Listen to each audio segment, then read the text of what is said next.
Entonces, ya se había determinado la corriente de la malla 1 que quiero corregir el valor.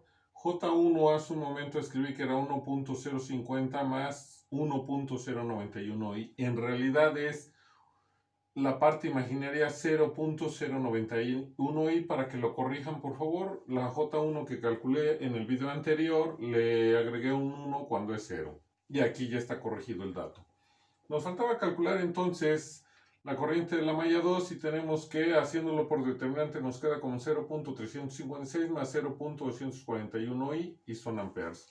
Ahora, si sustituimos los valores de J1 y J2 para calcular cada una de las corrientes de los elementos, tenemos que la corriente 1, que es J1 menos J2, nos va a quedar como 0.694 menos 0, nos va a quedar como 0.694 menos 0.150i y son amperes. La corriente 2, que es igual a J2, pues va a ser igual a 0.356 más 0.241i, son amperes. La corriente 3, que es igual a J2, va a ser igual a 0.356 más 0.241i, también amperes. La corriente del elemento 4, que es J1, es igual a 1.050 más 0.091i y son amperes. Entonces ya podemos escribir que la corriente entre los puntos A y B, debido a la primera fuente de corriente alterna, que es igual a la corriente del elemento 2 es igual a la corriente de la malla 2, va a ser igual a 0.356 más 0.241i. Como vamos a usar magnitudes para calcular los valores eficaces, entonces vamos a transformar a la corriente de su forma rectangular a su forma polar y nos queda como 0.429 cis de 34.09 grados y son amperes. Para los voltajes, el voltaje entre los puntos A y B, debido a la primera fuente de corriente alterna, a través de la primera trayectoria, que es el primer apóstrofe, pues ya sabemos que es igual al voltaje de Z2. Z2 es igual a la impedancia 2 por la corriente 2 más la impedancia 2,1 por la corriente 1.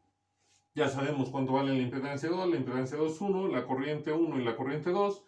Sustituyendo datos y haciendo operaciones nos queda como 8.940 más 7.948i.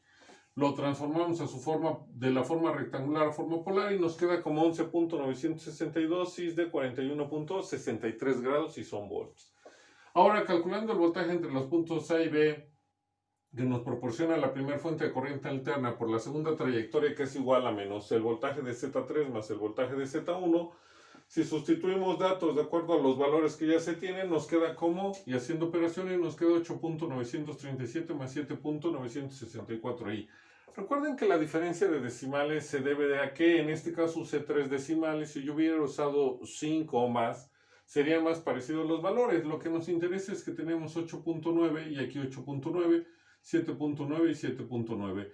Ya tener esos decimales modifica muy poco el resultado que vamos a tener. Si lo transformamos a su forma polar, de la forma rectangular a forma polar, tenemos que es 11.970, cis de 41.70 grados y son volts.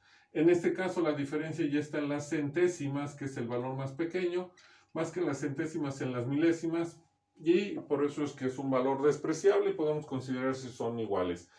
Si quieren que salga exactamente igual, pues habría que dejar todas las decimales que obtenemos a partir de calcular a la corriente 1 y a la corriente 2, y al sustituir datos nos va a dar el mismo resultado, exactamente el mismo. En este caso lo podemos dejar bajo ese criterio. El voltaje entre los puntos A y B que nos proporciona la primera fuente de voltaje por la tercera trayectoria, que es menos el voltaje de la impedancia 3 menos el voltaje de la impedancia 4 más 25.46. Tenemos aquí cómo obtener cada uno de ellos, sustituimos datos y nos queda como 8.935 más 7.990i. Lo pasamos de forma rectangular a forma polar, nos queda como 11.986 cis de 41.80 grados y son volts. Nuevamente, si nos enfocamos en los primeros en el primer decimal, pues tendremos 11.9, 11.9 y 11.9.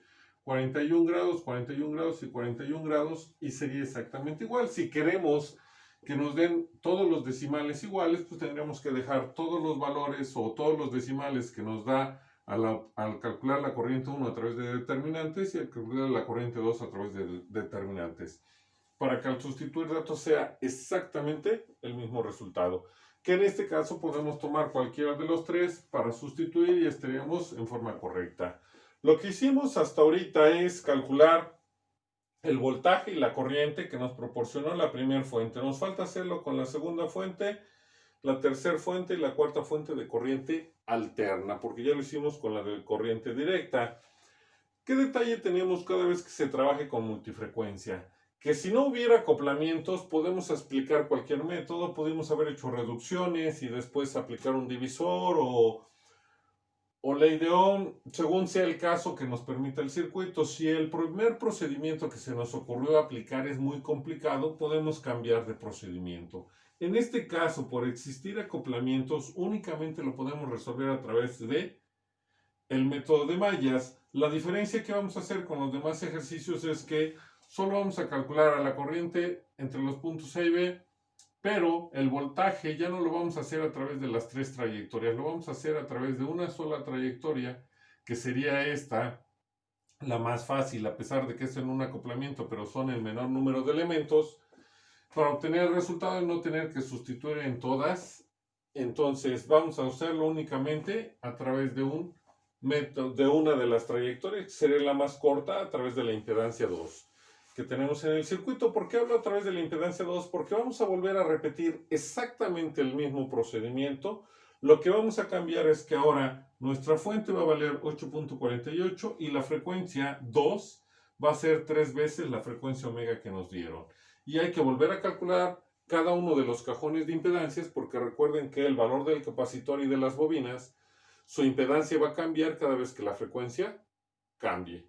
Y entonces lo único que tenemos que hacer es sustituir el nuevo valor de mi fuente, volver a hacer los cálculos de los cajones de impedancias y después vamos a hacerlo a través de un solo método, que estaríamos repitiendo esto exactamente lo mismo, porque vamos a dejar en las mismas mallas, las mismas direcciones, todo exactamente igual, únicamente vamos a cambiar la fuente y la frecuencia a la cual se está trabajando.